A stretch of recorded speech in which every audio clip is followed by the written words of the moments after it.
V9 live TV news కి స్వాగతం. ముందుగా ముఖ్యాంశాలు.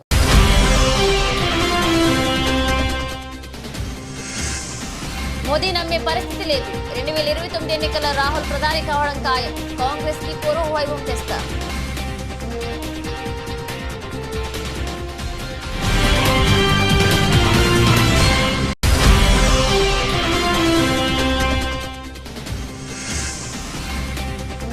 విశాఖ ఉక్కుకు సొంత గనులు కేటాయించిన నిరసన. కార్మిక సంఘాల ఐక్య వేదిక రాస్తారోకో భక్తులకు పోలీసులు ఏర్పాటు. నాయకుల ఈడ్చువేత.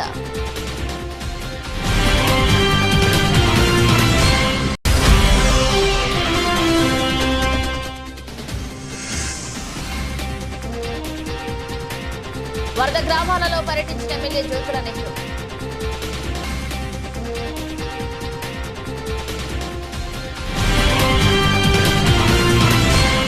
దేశవ్యాప్తంగా ఎన్డీఏకి పోటీగా ఇండియా కూటమి ఎదుగుతుందని 2029లో రాహుల్ గాంధీ ప్రధాని కావడం తథ్యమని తూర్పుగోదావరి జిల్లా కాంగ్రెస్ పార్టీ అధ్యక్షుడు డాక్టర్ టీకే విశ్వేశ్వరరెడ్డి తెలిపారు. పులి మేక కత్తితో మాదిరిగా ప్రధాని మోదీని ప్రజలు 2 సార్లు నమ్మారని, మూడోసారి నమ్మాలా వద్దా అనే డైలమాలో పోటాపోటీ మెజారిటీ ఇచ్చారని, ఇక 4వసారి ఎట్టి పరిస్థితుల్లో నమ్మబోతారని ఆయన పేర్కొన్నారు. పేపర్ మిల్ మెయిన్ గేట్ ఎదురుగా గల శ్రీకృష్ణ సాయి కళ్యాణ మండపంలో మంగళవారం ఉదయం ఏర్పాటు చేసిన మీడియా సమావేశంలో ఆయన మాట్లాడుతూ స్విస్ బ్యాంక్ నుంచి నల్లధనం వెనక్కి తీసుకువచ్చి ప్రజల ఖాతాల్లో 15 లక్షల రూపాయల చొప్పున వేస్తారని చెప్పిన మోదీ మాట నిలబెట్టుకోలేదని, అలాగే రాష్ట్ర విభజన సమయంలో ఇచ్చిన హామీలను కూడా నెరవేర్చలేదని విమర్శించారు. ఇక ఎట్టి పరిస్థితుల్లో మోదీని నమ్మే పరిస్థితి లేదని ఆయన పేర్కొంటూ వచ్చే ఎన్నికల్లో రాహుల్ ప్రధాని కావడం ఖాయమన్నారు. రాష్ట్రానికి ప్రత్యేక హోదా గురించి జగన్ అడగలేదని, చంద్రబాబు కూడా అడగడం లేదని విశ్వేశ్వరరెడ్డి పేర్కొంటూ అందుకే ప్రత్యామ్నాయంగా కాంగ్రెస్ వైపు ప్రజలు ఎదురు చూస్తున్నారన్నారు. అనంతరం ఆయన పలువురు పూలమాలలతో శాల్వాతో సత్కరించారు. ఇక బెజవాడ రంగారావు, దేవతా సుధాకర్, కిషోర్ కుమార్ జైన్, అబ్దుల్లా షరీఫ్, కాటం రవి పాల్గొన్నారు.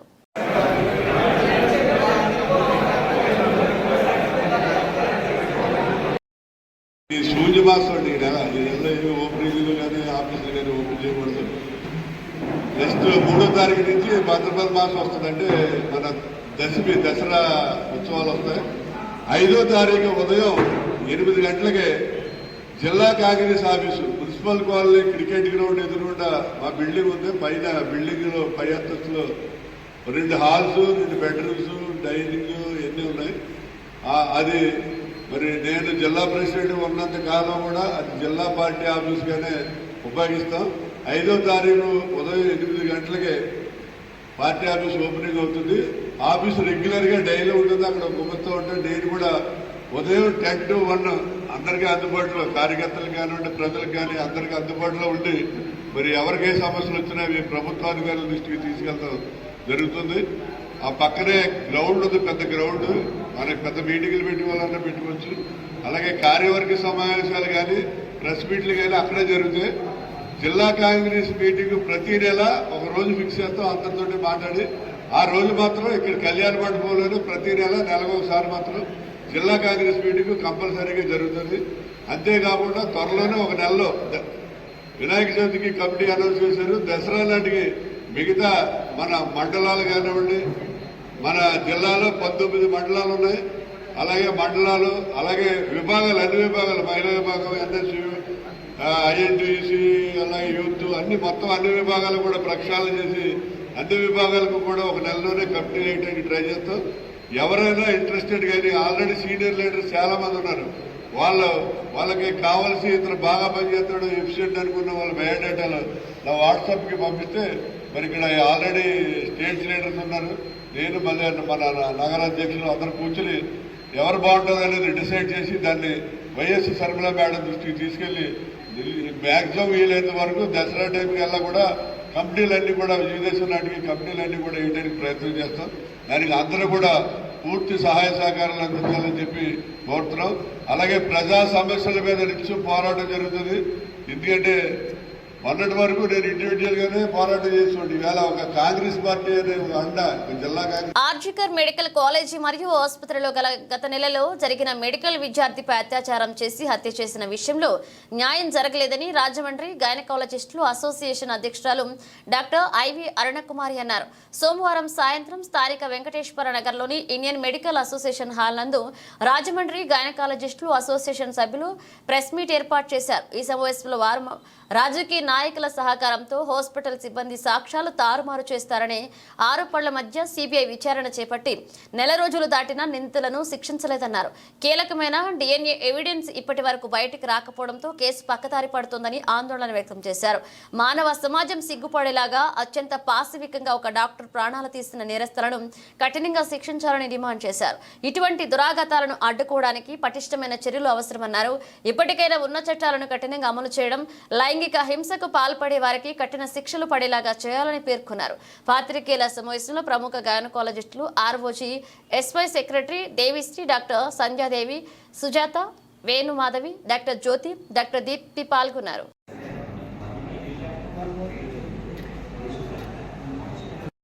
రెస్పాండ్ అవుతూ మన రాజమండ్రి గైనకలాజికల్ అసోసియేషను చిన్న ప్రొటెస్ట్ మీటు ప్లాన్ చేశాం.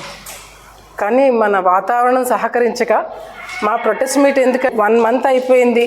చాలా దారుణమైన క్రైమ్ జరిగింది, న్యాయం జరగలేదు, కనీసం దోషుల్ని ఇంకా అరెస్ట్ కూడా చేయలేదు. అందుకని మళ్ళీ ఒక్కసారి నేషనల్ వైడ్ ప్రొటెస్ట్ చేద్దామని ప్రొటెస్ట్ మీట్ ప్లాన్ చేశాము. కానీ వాతావరణం సహకరించక ఈ ప్రొటెస్ట్ మీట్ని క్యాన్సిల్ చేసి మా పాత్రికేయ సహోదరులు మీ సాయంతో పబ్లిక్లోకి వెళ్ళడానికి దాన్ని ఇలా ప్రెస్ మీట్ కింద కన్వర్ట్ చేసాం. మా ఆహ్వానం ఇక్కడ మనందరం మీట్ అయ్యాము. మెయిన్ ఏంటంటే 1 month బ్యాక్ జరిగిన క్రైమ్ మీ అందరికీ తెలుసు, మా అందరికంటే మీరే బాగా ఫాలో అవుతున్నారు. సో ఆ అమ్మాయిని, ఒక డాక్టర్ని డ్యూటీలో ఉండగా ఆమె వర్క్ ప్లేస్లో, ఆమెకి సేఫెస్ట్ ప్లేస్ ఇవ్వాల్సిన వర్క్ ప్లేస్లో అతి దారుణంగా హత్య చేయడం జరిగింది. ఈ విషయం మనందరికీ తెలుసు. దానికోసం నేషన్ వైడ్ దేశం అంతా కూడా ప్రొటెస్టులు జరుగుతున్నాయి. దేశం అంతా కూడా డాక్టర్సే కాదు, నాన్ మెడికల్ అసోసియేషన్స్, విద్యార్థులు మొత్తం అందరూ కూడా దీనికి ప్రొటెస్ట్ చేస్తున్నారు. అయినా కానీ మనకి ఇంతవరకు దానికి న్యాయం ఏమీ జరగలేదు. ముందు కలకత్తా పోలీసులు దీని కేసు తీసుకున్నారు. బట్ వాళ్ళ యాక్టివిటీ అంత బాగలేదని, అక్కడ ఉన్న ఎవిడెన్స్లన్నీ కూడా డిస్టర్బ్ అవుతున్నాయని ఈ కేసుని సెంట్రల్ గవర్నమెంట్ సిబిఐకి అప్పచెప్పింది. ఇవన్నీ విషయాలు మీకు తెలుసు. సిబిఐ చేతులకు వచ్చి ఆల్మోస్ట్ 1 month అయిపోతున్నా కానీ ఎక్కడ ఇంకా ప్రోగ్రెస్ లేదు కేసులో.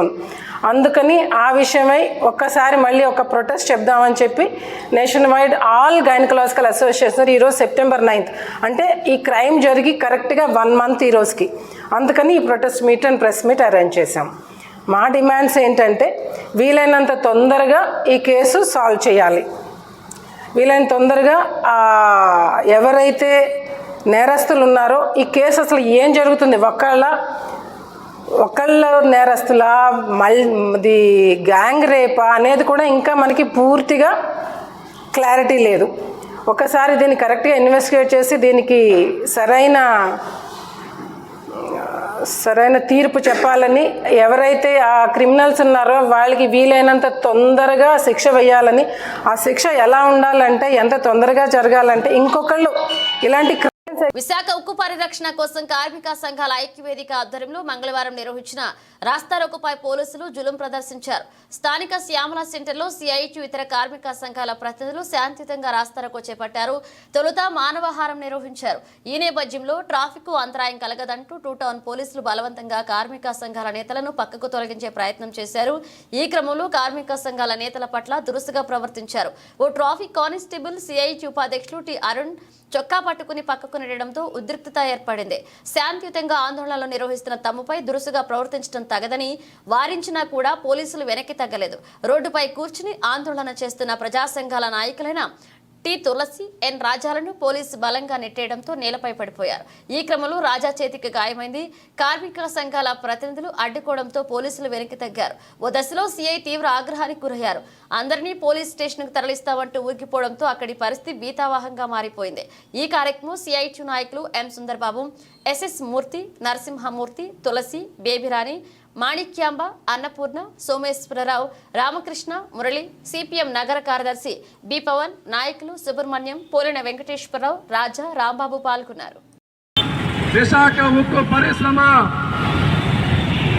ప్రైవేటీకరించేటువంటి కుట్రల్లో భాగంగా బలైపోతా ఉంది. ఇవాళ అదానీకి బొగ్గు కేటాయించి అదానీలకి అంబానీలకి దోచిపెడుతున్న మోడీ ప్రభుత్వం విశాఖ ఉక్కుకి ఐరన్ ఓర్ గనులు కేటాయించకుండా ఈ రాష్ట్రం అభివృద్ధికి మణిహారంగా ఉన్నటువంటి విశాఖ ఉక్కుని ఇవాళ లక్షల మందికి ఉపాధి ఇచ్చినటువంటి విశాఖ ఉక్కు పరిశ్రమని విశాఖపట్నాన్ని ఒక మహానగరంగా తయారు చేసినటువంటి విశాఖ ఉక్కు పరిశ్రమని ఇవాళ మోడీ ప్రభుత్వం అత్యంత దుర్మార్గంగా ప్రైవేటీకరించే కుట్ర చేస్తా ఉంది. ఇవాళ బ్లాస్ట్ ఫర్నేసులు మూసుకుంటూ వచ్చి దాని ఉత్పత్తి సామర్థ్యాన్ని తగ్గించాలనే కుట్ర చేస్తా ఉంది. దాంతో పాటు ఇవాళ ఆ పరిశ్రమ మూతేయడం ద్వారా ఆంధ్ర రాష్ట్ర అభివృద్ధిని ఇవాళ సర్వనాశనం చేసే పనిని కేంద్ర మోడీ ప్రభుత్వం చేస్తా ఉంది. ఆంధ్ర రాష్ట్రంలోనేమో ఇవాళ కూటమి ప్రభుత్వంలో భాగస్వామిగా ఉన్నామని చెప్తా ఉంది బీజేపీ. ఆంధ్ర రాష్ట్ర అభివృద్ధికి భాగస్వాములు అయ్యామని చెప్తా ఉన్నారు మాటలు. కానీ ఇవాళ బడ్జెట్ లో ఆంధ్ర రాష్ట్రానికి నిధులు కేటాయించకుండా, ఆంధ్ర రాష్ట్ర అభివృద్ధికి నిధులు కేటాయించకుండా, విశాఖ ఉక్కుని కాపాడడానికి ఐరన్ ఓర్లు కేటాయించకుండా ఈ వాతావరణ శాఖ హెచ్చరికలకు గోదావరికి వరద హెచ్చరికల నేపథ్యంలో లోతట్టు ముంపు ప్రాంతాల్లో ప్రజలు అప్రమత్తంగా ఉండాలని, జిల్లా యంత్రాంగానికి పూర్తి స్థాయిలో సహకరించాలని జిల్లా కలెక్టర్ పి ప్రశాంతి విజ్ఞప్తి చేశారు. మంగళవారం కలెక్టర్ ఛాంబర్ నుండి ఈ మేరకు ఒక వీడియో సందేశాన్ని ఇవ్వడం జరిగింది. రెవెన్యూ, పోలీస్ యంత్రాంగం అప్రమత్తమై పునరావాస కేంద్రాలను తరలింపు, అలాగే వరద నీరు చేరే మార్గాలలో హెచ్చరికలు జారీ చేసి ప్రజలను అప్రమత్తం చేయడం జరుగుతుందని తెలిపారు. భద్రాచలం వద్ద 47.50 అడుగులు రెండవ ప్రమాద స్థాయిలో వరద నీరు చేరడంతో దిగువ ప్రాంతానికి గోదావరి జలాలను విడుదల చేస్తున్నామని, ఈ నేపథ్యంలోనే ధవళేశ్వరం కాటన్ బ్యారేజీ వద్ద ప్రస్తుతం 8.36 లక్షల క్యూసెక్ల నీటిని దిగువకు విడుదల చేస్తున్నామన్నారు. మంగళవారం సాయంత్రానికి 10 లక్షలు చేరుకుని మొదటి ప్రమాద హెచ్చరిక జారీ చేయడం జరుగుతుందన్నారు. ధవళేశ్వరం బ్యారేజీ వద్ద రేపు ఉదయానికి 12 నుంచి 13 లక్షల క్యూసెక్ల వరద నీరు చేరే అవకాశం ఉన్న దృష్ట్యా రెండవ ప్రమాద హెచ్చరికను జారీ చేసే అవకాశం ఉందని స్పష్టం చేశారు. మత్స్యకారులు ఎవరూ గోదావరిలోకి వెళ్లవద్దని, వరద ప్రవాహాన్ని చూసేందుకు సెల్ఫీలు దిగేందుకు ఎవరూ రావద్దన్నారు. కలెక్టర్ విజ్ఞప్తి చేశారు. గోదావరి చాలా ఉధృతంగా ప్రవహించే అవకాశం ఉందని తెలిపారు. ఎవరూ గోదావరిలోకి వెళ్లవద్దని, ముఖ్యంగా పిల్లల విషయంలో తగిన జాగ్రత్తలు తీసుకోవాలన్నారు. లోతట్టు ప్రాంతాల్లో ఉన్న వారు అధికారుల సూచన పాటించి పునరావాస కేంద్రాలకు తరలి రావాలన్నారు. అందరికీ నమస్కారం. ఈరోజు మనము ధవళేశ్వరం బ్యారేజ్ నుంచి 8 లక్షల క్యూసెక్స్ వాటర్ని విడుదల చేయడం జరిగింది.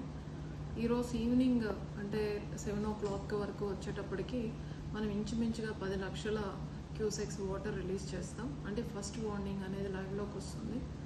అలానే రేపు మార్నింగ్, టుమారో మార్నింగ్కి వచ్చేటప్పటికి మనకి 12 నుంచి 13 లక్షల మధ్యలో వాటర్ రిలీజ్ అవుతుంది.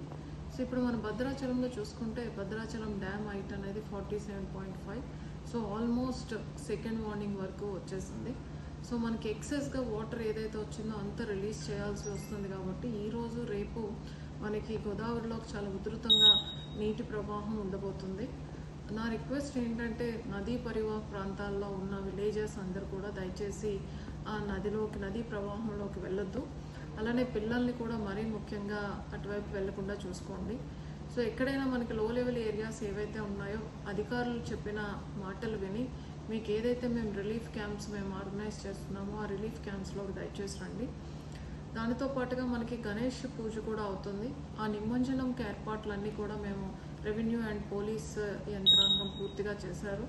ఘాట్లలో కాకినాడ జిల్లా కెర్లంపూడి, జగ్గంపేట, ఏలేరు వరద బాధిత గ్రామాలను జగ్గంపేట ఎమ్మెల్యే జ్యోతుల నెహ్రూ పర్యటించి వారి కష్టసుఖాలను తెలుసుకుని వెంటనే పునరావాస కేంద్రాలకు చేరుకోవాలని ప్రజలకు విజ్ఞప్తి చేశారు. ఈ రాత్రికి మరింత వరద ఉధృతి పెరిగే అవకాశం ఉన్నందున ప్రతి ఒక్కరూ తగిన జాగ్రత్తలు తీసుకోవాలని, పునరావాస కేంద్రాల్లో మీకు అన్ని ఏర్పాట్లు చేయడం జరుగుతుందని, కాబట్టి లోతట్టు ప్రాంతాల్లో ఉన్న ప్రజలు ప్రతి ఒక్కరూ కూడా తగిన జాగ్రత్తలు తీసుకుని సురక్షిత ప్రాంతాలకు తరలి రావాలని ఆయన ప్రజలను కోరారు. అనంతరం పునరావాస కేంద్రాలను పరిశీలించి ఏర్పాట్లు పర్యవేక్షించారు. ప్రజలకు మందులు అందుబాటులో ఉంచి మెడికల్ క్యాంపులు కూడా ఏర్పాటు చేశారు. ఈ కార్యక్రమంలో జంపన సీతారామచంద్ర వర్మ, కొత్త కొండబాబు, అడవాల వెంకటేశ్వరరావు, గంగిరెడ్ల దొరబాబు, మంచికంటి శ్రీను, నూతి శ్రీను, పేపకాయల వీర్రాజు పాల్గొన్నారు.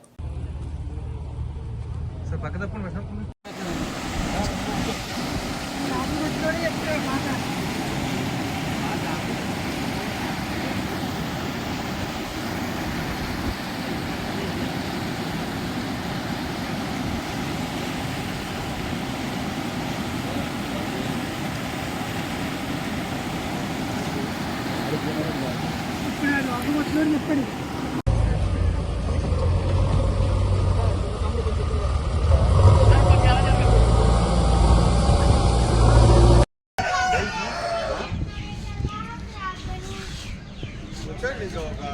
గంట మీకు వెళ్తే గంటలో అయిపోతుంది.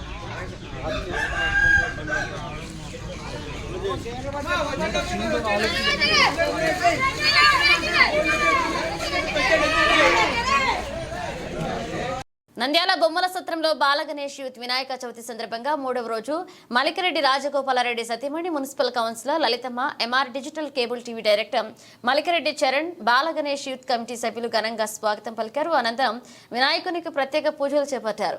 అనంతరం కమిటీ సభ్యులు వారికి ఘనంగా సత్కరించారు. ప్రతి సంవత్సరం సాంస్కృతిక కార్యక్రమాల్లో ప్రోత్సహించాలనే ఉద్దేశంతో మైదుకూరు నుండి కోలాటం ఏర్పాటు చేయడం జరిగింది. ఈ సందర్భంగా కోలాటాన్ని కౌన్సిలర్ లలితమ్మ, చరణ్ ప్రారంభించారు. అదేవిధంగా 3 టౌన్ సీఏ సూర్యమౌళి వినాయకుడిని దర్శించుకున్నారు. అనంతరం కమిటీ సభ్యులు సీఐని ఘనంగా సత్కరించారు. అనంతరం స్వామివారిని దర్శించడానికి భక్తులు పోటెత్తారు. కోలాటాన్ని తిలకించడానికి చుట్టుపక్కల గ్రామాల నుంచి ప్రజలు వేలాది మంది తరలివచ్చారు. అనంతరం వారికి అల్పాహారం ప్రారంభించారు.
మానసిక ఒత్తిళ్లు వంశపారంపర్యంగా వస్తాయని, సరైన చికిత్సని నివారణ మార్గమన్నారు ప్రముఖ సైకియాట్రిస్ట్ డాక్టర్ ఆరిఫ్ బాను.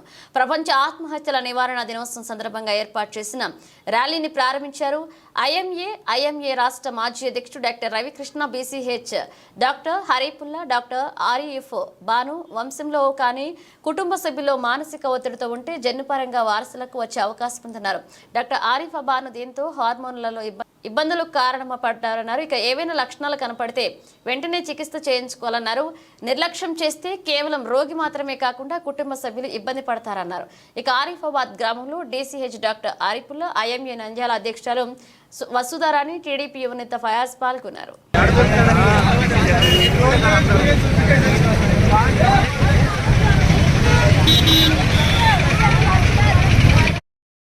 కలవాలి. సేమ్ షుగర్ కి ఎలా చూపిస్తారా లేదా? బ్లడ్ టెస్ట్ చేయగానే షుగర్ రాగానే వెళ్తారు, బీపీ రాగానే వెళ్తారు. కాలు విరిగింది వెళ్తారా? ఇంట్లోనే కూర్చుంటారా? ఖచ్చితంగా వెళ్తారు. అట్లనే కూర్చోబెడతారా ఇంట్లో? లేదు కదా. Same same same same same మీకు ఏదైనా సరే లోగా ఫీల్ అవుతున్నా, తను అబ్నార్మల్ గా బిహేవ్ చేస్తున్నా, ఎవరైనా ఇబ్బంది పడుతున్నా, ఏదైనా ఇబ్బంది ఉన్నది, కొంచెమన్నా డిఫరెంట్ గా ఉన్నాడు, నిద్ర పట్టట్లేదు, ప్రాబ్లమా కాదా? ప్రాబ్లమే, ఖచ్చితంగా ప్రాబ్లమే. ఎందుకంటే నిద్ర పోకుండా ఎంతమంది ఉండగలుగుతారు? అన్నం లేకుండా ఉంటారా? సేమ్ నిద్ర కూడా అంతే. అన్నం లేకుండా ఎలా ఉండలేకపోతారో నిద్ర లేకపోయినా అస్సలు ఉండలేరు. సో నిద్ర మాత్రలు ఇస్తారు, అలాంటివన్నీ ఆలోచన అనేది చెయ్యొద్దు. సో అవి మీ చేతిలో లేదు, డాక్టర్ చేతిలో ఉంది. ఎవరికి తగ్గట్టుగా ఎవరికి ఎంత డోసులో ఇవ్వాలి, ఎన్ని రోజులు వాడాలనేది డాక్టర్ డిసైడ్ చేస్తారు. మీ అంతకు మీరు నిద్ర మాత్రల కోసం వెళ్తున్నాము అవన్నీ అనుకోదు. ఆకలి లేకపోతే వెళ్తారా? ఖచ్చితంగా వెళ్తారా? ఆకలి కావట్లేదు, నీరసంగా ఉంది అని. సేమ్ నిద్ర పట్టకపోయినా, నిద్ర పట్టట్లేదు, మార్నింగ్ టైం వర్క్ చేసుకోలేకపోతున్నాం, కాన్సన్ట్రేషన్ కుదరట్లేదు, ఇలా ఏదన్నా చిన్న సమస్య వచ్చినా డాక్టర్ని అయితే ఖచ్చితంగా కలవాల్సిందే. అవేమి మామూలు సమస్యలు అయితే కాదు, ఏదో చిన్నది వదిలేద్దాం అనేది అయితే కాదు. సో ఇంకో చిన్న విషయం ఏంటంటే ఇప్పుడు మన Firstly, I'd like to thank people for inviting me. International average for suicide is 11%. 11% అంటే 11 people per lakh per year. India average is 12.7. మన ఇండియాలో కూడా సౌత్ ఇండియాలో సుసైడ్స్ ఎక్కువ ఉన్నాయి నార్త్ ఇండియాతో కంపేర్ చేస్తే. ఇఫ్ యు సీ ఈ నార్త్ ఈస్ట్ స్టేట్స్లో అక్కడ suicides are very less, only 1%. వాళ్ళకి ఇప్పుడు స్టేట్స్ లైక్ మణిపూర్, నాగాల్యాండ్ వాళ్ళ పరిస్థితులు బాగలేకపోయినా they are still surviving. In జనరల్గా humans are survivors, they can survive extreme conditions. మీరు ఇరాక్, సిరియా ఈ వార్ ఉన్న స్టేట్స్లో కూడా, కంట్రీస్లో కూడా పీపుల్ ఆర్ సర్వైవింగ్. అలాంటి ప్లేసెస్లో కూడా పీపుల్ సర్వైవ్ అవుతుంటే మనం ఈ డిప్రెషన్ని కొట్టలేమా? Main cause for suicide is depression. ఈ డిప్రెషన్ ని మనం కొట్టలేమా? పీపుల్ ఏమేమో ఎంతో కష్టపడతారు, మీరు చూసింటారు. దేశాలు మనం సర్వైవ్ కావడం కోసం దేశాలు పోతారు, కంటైనర్స్ లో పోతుంటారు, బాగా కష్టపడి జస్ట్ సర్వైవ్ కావడం కోసం పోతుంటారు. మనం ఈ డిప్రెషన్ ని కొట్టలేమా? ఈ డాక్టర్సే చెప్పాలి ఈ డిప్రెషన్ ని ఎలా ఉంటారు. ఈ పిల్లలు షుడ్ హ్యావ్ మల్టిపుల్ గోల్స్. ఇప్పుడు చూసారు, this is the right time to easy way to earn money. YouTube లో వచ్చిన తర్వాత ప్రతి ఒక్కరు సక్సెస్ఫుల్ ఉన్నారు, చాలా ఈజీ. పిల్లలు should have multiple goals. Okay goal వెనకాల పోతే మనం సక్సెస్ కాలేం, ఫెయిల్యూర్ అవుతుంది ఏదో కానీ. అందుకే you should have multiple goals, multiple అమ్మాయిలు. ఈ అమ్మాయి కాకపోతే ఇంకో అమ్మాయి, చాలా రీజన్స్ ఉన్నాయి. అమ్మాయిలు కూడా ఒక రీజన్ సూసైడ్ చేసుకోవడానికి. అందుకే మీరంతా you have multiple goal, you have courage. మీరు డిప్రెషన్లో పోకండి, డాక్టర్లని కన్సర్న్ కావండి. Thank you. నంద్యాల పట్టణంలో పార్కింగ్ చేసిన మోటార్ బైక్లను టార్గెట్ చేస్తున్న దొంగలు పార్కింగ్ చేయాలంటే భయపడిపోతున్నారు ప్రజానికం. నంద్యాల పట్టణంలోని స్థానిక ప్రభుత్వ ఆసుపత్రిలో వైద్యం పొందుతున్న వారి బంధువులను చూడడానికి కాసిం ఆసుపత్రికి వెళ్లి అక్కడే పార్కింగ్ చేయడం జరిగింది. అయితే లోపలికి వెళ్లి బయటికి వచ్చేసరికి తన మోటార్ బైక్ కనపడకపోయేసరికి లబోదిబోమంటూ చుట్టుపక్కల అంతటా వెతికినా కనిపించకపోవడంతో వెంటనే 2 టౌన్ పోలీస్ స్టేషన్లో ఫిర్యాదు చేయడం జరిగింది. అక్కడే ఉన్న సీసీ కెమెరాలో రికార్డ్ అయిన దృశ్యాలతో తన బైక్లు ఎవరో గుర్తు తెలియని వ్యక్తులు చోరీ చేశారని పోలీసులకు ఫోటోలు తీసుకుని ఫిర్యాదు చేయడం జరిగింది. ఈ సందర్భంగా కాసిం మాట్లాడుతూ పల్సర్ మోటార్ బైక్ ఫైనాన్స్ లో తీసుకోవడం జరిగిందని, ఇంకా కంతులు కూడా తీరలేదని, అంతలోనే నా బైక్ దొంగతనానికి గురైందని, ఇప్పటికైనా పోలీసు అధికారులు స్పందించి న్యాయం చేయాలని ఆవేదన వ్యక్తం చేశారు. నా పేరు డి కాసిం అండి, నంద్యాల. నేను గవర్నమెంట్ హాస్పిటల్ దగ్గర మా పేషెంట్లకు బాగాలేనప్పుడు చూడనీకి వెళ్ళింటే బయట సెక్యూరిటీ గార్డుల దగ్గర బైక్ పార్కింగ్ చేసినప్పుడు అక్కడ లాక్ చేసి వెళ్ళాను. లోపల పని చూసుకొని బయటకు వచ్చేసరికి పల్సర్ బైక్ మిస్ అయింది. Bike number AP21CK 4403. మళ్ళీ వచ్చి అక్కడ బైక్ లేకపోయేసరికి పోలీస్ వాళ్ళకు కంప్లైంట్ చేశాను. ఇంకా వాళ్ళ నుంచి రెస్పాన్స్ ఏం రాలేదు. అక్కడ ఉన్న సెక్యూరిటీ వాళ్ళని కూడా అడిగాను, వాళ్ళు కూడా మాకు ఏం తెలియదు, మేము చూడలేదు అంటున్నారు. దీనికి సంబంధించిన ఫొటోస్ కూడా సీసీ ఫుటేజ్ కవరేజ్ చేసి పెట్టినాము. ఇప్పుడు ఈ వీడియో చూస్తున్న వాళ్ళు ఇక్కడ ఉన్న బైక్లో ఫొటోస్ చూసి ఎక్కడున్నా మాకు ఈ నెంబర్ తెలియజేసిందిగా తెలియజేస్తున్నాం. ఈ నెంబర్కి కాంటాక్ట్ చేసి దయచేసి మేము ముందే బీరా వాళ్ళము ఆ బైక్ను ఫైనాన్స్లో తీసుకున్నాము, వాళ్ళకు అమౌంట్ కట్టాలి, అక్కడ నుంచి ప్రెజర్ వస్తుంది, దయచేసి సార్ వాళ్ళు మీడియా వాళ్ళు కొంచెం ఎంక్వైరీ చేసి మా బైక్ను మాకు తిరిగి ఇవ్వాల్సిందిగా కోరుకుంటున్నాం. ఆపదలో ఆదుకునేందుకు దేవుడిచ్చిన మంచి సహాయంతో విజయవాడ వరద ముంపున గురైన ఎన్నో చివరి ప్రాంత కుటుంబాలకు సరైన సహాయం అందకపోవడాన్ని క్రైస్తవ లోకం గుర్తించింది. పాస్టర్ ఐక్యంగా విజయవాడ బాధితుల కోసం తమ వంతు ఆర్థిక సాయాన్ని, నిత్యావసర సరుకులను అందించాలన్న మంచి సంకల్పంతో నేడు క్రైస్తవ పాస్టర్ల ఆధ్వర్యంలో క్రైస్తవ యువత, సోదరిమణులు, ఉద్యోగులు, క్రైస్తవ వ్యాపారులు సహాయ సహకారాలతో విజయవాడ ప్రాంత వరద బాధితులకు సహాయం చేయాలని క్రైస్తవ పాస్టర్లు ఏక నిర్ణయంతో SPG గ్రౌండ్ నందు సేకరిస్తున్న క్రైస్తవ సంఘాల ఆధ్వర్యంలో Yesukrupa ministries pastor Yesanna, IPC church pastor T Yesudasu, pastor Paul Kishore మరియు ఫాస్టర్ల బృంద ఆధ్వర్యంలో ఆహార పదార్థాలు, మీకు నిత్యావసర సరుకులను ఆర్థిక సహాయం చేసేందుకు అన్ని ఏర్పాట్లు చేస్తూ క్రైస్తవ సోదరులు స్పందిస్తూ బాధల్లో, ఇరుకులో, ఇబ్బందుల్లో ఉన్న బాధితులను సహాయం చేసేందుకు సిద్ధపడాలని తెలిపారు. రాష్ట్రంలోని విజయవాడ ప్రాంతంలో దేవుని యొక్క మరి కృపను మనం కూడా పంచడానికి మన సహోదరులైన విజయవాడ పరిసర ప్రాంతాల్లో భయంకరమైనటువంటి వరదలు రావటం, ఆస్తి నష్టం, ప్రాణ నష్టం జరగటం, మరి టీవీలు అయితేమి, అలాగే సోషల్ మీడియాలో అయితేమి, వార్తాపత్రికలు అయితేమి మనం ఎన్నో సంఘటనలు చూసాం. ఆ యొక్క వారి పరిస్థితి చూసి బాధ వేసి ఈ నంద్యాల జిల్లా తరపున మనం కూడా వారికి సహాయం చేయడానికి నంద్యాల జిల్లా తరపున క్రైస్తవులంతా, క్రైస్తవ సంఘాలు అన్నీ కలిసి మరి ప్రార్థించి 10 రోజులుగా సరైన భోజనం, సరైన నీడ లేని పరిస్థితుల్లో ఉన్నారు. మరి ప్రభుత్వం వాళ్ళు చాలా వరకు సహాయం చేస్తున్నారు, స్వచ్ఛంద సంస్థలు కూడా సహాయం చేస్తున్నారు, చాలా మంది చేయగలిగిన వాళ్ళందరూ సహాయం చేస్తున్నారు. అయినప్పటికీ మన వంతు కూడా మనం ఏదో ఒక సహాయాన్ని అందించాలన్న ఉద్దేశంతో నంద్యాల జిల్లాలోని క్రైస్తవ సంఘాలన్నీ కలిసి, విశ్వాసులు, పాస్టర్లు కలిసి మరి ప్రత్యేకంగా ఈ కార్యక్రమాన్ని ఏర్పాటు చేసి సహాయం చేయడానికి తీర్మానం చేసుకున్నాం. ప్రభు చిత్తమైతే ఈ రాత్రి కాలం మరి లారీ నిండా ఆహార ధాన్యాలు అయితేమి, నిత్యావసర సరుకులు అయితేమి, ఆ మాత్రమే కాకుండా వస్త్రాలు కూడా పంపించి వారికి అందించడానికి మేమందరం కూడా తీర్మానం చేసుకున్నాం. అందును బట్టి దేవునికి స్తోత్రం కలుగును గాక. God bless you. దేవుని పరిశుద్ధ నామానికి స్తోత్రం. ఈ లైవ్ కార్యక్రమం ద్వారా, మీడియా ద్వారా వీక్షిస్తున్న వారందరికీ కూడా ప్రత్యేకంగా వందనాలు తెలియపరుస్తున్నాం. మన నంద్యాల మహాపట్టణంలో ఒక మంచి ఆలోచన కలిగి దైవ సేవకులు, దేవుని పరిశుద్ధ బిడ్డలు, స్థానిక సంఘాలు, మరి నాయకులు విజయవాడ పరిసర ప్రాంతాల్లో జరిగినటువంటి నిరాశలైన వరద బాధితులకు సహాయ సహకారాలు చేయాలని ఒక మంచి తలాంతు కలిగి ఈ రోజున ఈ కార్యక్రమాన్ని ఏర్పాటు చేశాం. ఈరోజు రాత్రి 8 గంటలకు మరి నంద్యాల నుండి నిత్యావసర సరుకులు తీసుకొని మరి విజయవాడకు బయలుదేరుతూ ఉన్నాం. కాబట్టి ఒక మంచి ఆలోచన, ఇంతమందిని కలిసి అక్కడ ఉన్న ప్రజలకు సహాయం చేయడానికి దేవుడు దయచేసినందుకు దేవుని స్తుతిస్తున్నాను. కాబట్టి మీరు కూడా మీ వంతుగా మీకు తెలిసిన వారికి తెలియపరిచి ఏ విధం చేతనైనను మీరు సహాయం చేయగలిగితే, మరి మంచి లారీ ఉంది, కావాల్సిన సామాన్లు తీసుకుపోయే అవకాశం మనకుంది. మీ వంతుగా కూడా మీరు సహకరించి దేవుని దైవ దీవెనలు పొందుతారని నేను ఆశిస్తున్నాను. రాబోయేటువంటి రోజుల్లో నంద్యాల నుండి అనేక ప్రాంతాలకు ఇలాంటి ఇబ్బందులు ఏదైనా కలిగితే సహాయం చేయడానికి ముందుకొస్తారని కూడా నేను ఆశిస్తూ ఉన్నాను. అంత మాత్రమే కాదు, ఒక నంద్యాల తరపున ఒక ప్రత్యేకమైన కార్యక్రమం ఈరోజు జరుగుతుందంటే నిజంగా నేను చాలా సంతోషిస్తున్నాను. వ్యక్తిగతంగా చేశాం, అది బాగానే ఉంది.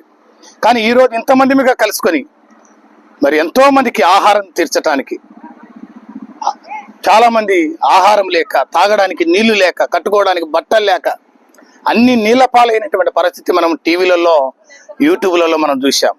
కాబట్టి అలాంటి ప్రజలకు చూస్తూ మన వంతుగా సహాయాన్ని అందించాలని ఈరోజు అందరం ఏసన్న గారు, దైవజనులు యేసుదాసు గారు, ఇంకా ఇలా చెప్పుకుంటూ పోతే ఆత్మపూర్ణులైనటువంటి దైవ సేవకులు అందరూ ముందుకొచ్చి ఈ పని చేయడానికి వాళ్ళు ఒక తీర్మానం తీసుకున్నందుకు చాలా సంతోషిస్తున్నాను. ముందున్న రోజుల్లో కూడా మంచి కార్యాలు చేసి మన నంద్యాల మహాపట్టణానికి దేవుని యొక్క గొప్ప దైవాశీస్సులు కలగాలని నేను మనస్ఫూర్తిగా కోరుకుంటున్నాను. Thank you lord. దేవుడు మీ అందరిని దీవించును గాక. బులెటిన్ ముగించే ముందు హెడ్లైన్స్ మరోసారి.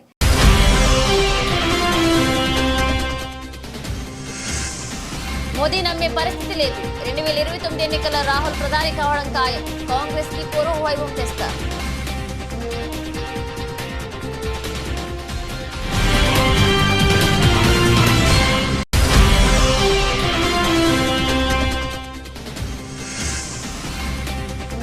విశాఖ ఉక్కుకు సొంత గనులు కేటాయించిన నిరసన. కార్మిక సంఘాల ఐక్య వేదిక రాస్తారోకో పక్కనకు పోలీసులు యత్నం. నాయకుల ఈడ్చువేత.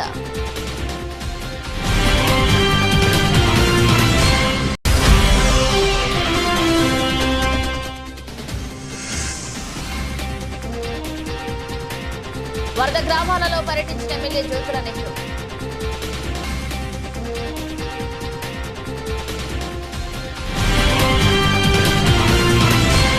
ఇవి బులెటిన్ అప్డేట్స్. మరణ అప్డేట్స్తో మళ్ళీ కలుద్దాం.